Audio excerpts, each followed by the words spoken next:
What's up, guys? Got something a little bit different for you. Really wanted to tell a quick story about a deal we just closed.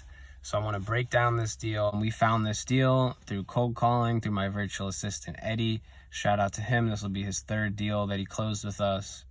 So Eddie found the deal cold calling. It was in one of my target markets in Trenton, New Jersey, where I already have a huge network of cash buyers and just contractors, real estate agents, everything you could really want in a market. So as soon as the lead came in, I knew it was in a great area that we could definitely get it sold. I knew that the property did need a lot of work from what the seller said over the phone. So basically what the story is the seller had gotten the property from his parents. The parents had given the property to the son, and he was gonna fix it up himself and rent it out. And that was about 5-6 years ago, and he had contractors sticking him around, and this guy had no idea what he was doing. At first he really didn't know if he wanted to sell it yet or if he was gonna continue fixing it up himself. He had already paid a plumber for 50-60% of the work. They hadn't been showing up in weeks or months or whatever it was, and we pretty much told the guy he didn't complete 50% of the work, and I don't think he's coming back. So we broke that to him, offered all the benefits of working with us. We can buy it cash as is.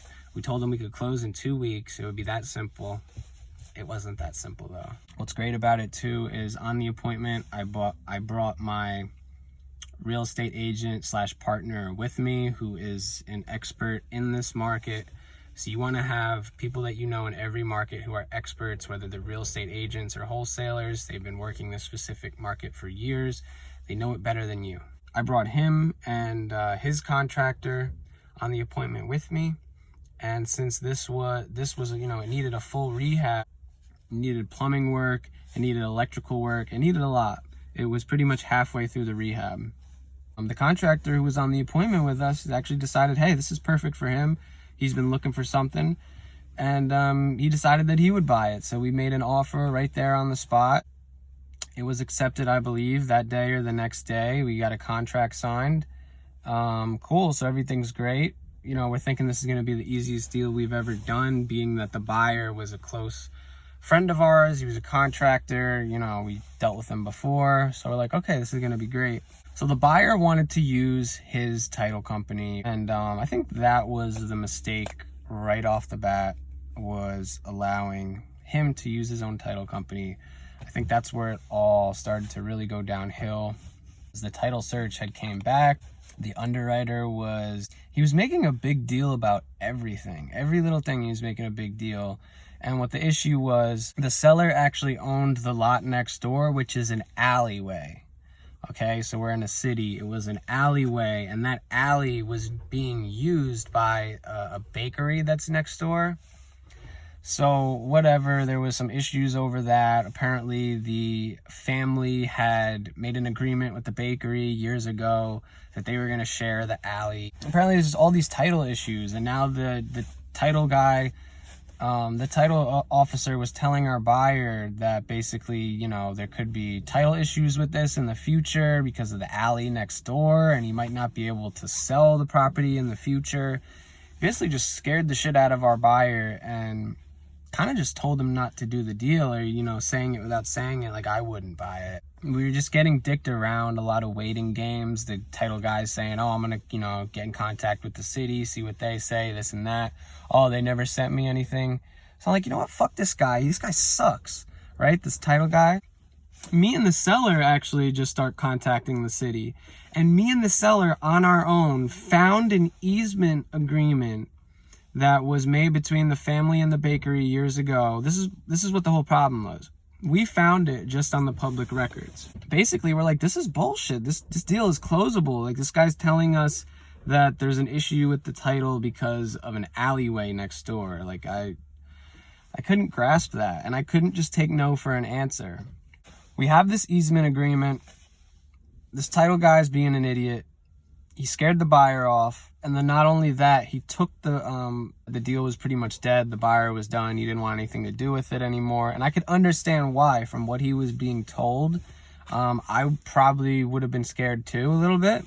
And then he even took the buyer's earnest money deposit that he had put down. I think it was like $500, took some of it for the title work that he did.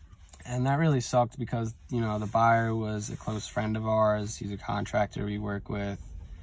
He ended up losing $500, but it really wasn't our fault because we knew that there was no issues with the title. We wanted to move forward with the deal, but he didn't. So I start trying to find more buyers, and I had a showing one day. I had a bunch of people lined up that were eager to see it. I think no shit, there was like seven or eight people that came to look at it. We worked something out with them. So we came to an agreement. We're gonna do the deal. We find a new title company. We run title, and the title company basically found out the real issue, which was the deed of the property was not correct and what it stated about blah, blah, blah, blah, blah, legal description. I don't know. I don't give a fuck. I hate this title work stuff, but guys, it's just part of the game, and you learn patience and you learn to, you know, call the town and figure out what's really going on, call the title company, figure out what's really going on. Don't just take people's word. But anyway, we needed to get the deed corrected, and we had to get that recorded, notarized, sent back, signed, a whole bunch of shit. It took like a month or two just to do that, so it really sucked. And you know, I was going back and forth with the city a bunch of times, but we got it figured out, and we closed on this deal, guys, and I feel great about it. I'm so happy. I'm excited. It's not even about how much we made. We didn't make that much, only, you know, a few $1,000s, but it doesn't matter because we solved the seller's problem, and this is just one for principle. It's not even about how much money I made. It's about someone told us we couldn't do something or that this deal was no good, and we did it anyway. When someone tells me I can't do something or this deal's no good, it makes me want to do it even more. And it just feels really good to get this one done. And, you know, the seller's finally done with it. I'm sure it's such a load off of him to stop worrying about these contractors and getting this property and whatever. So I think the biggest mistake on this was definitely allowing the first buyer to use his title company. That was definitely a mistake. It all went downhill from there.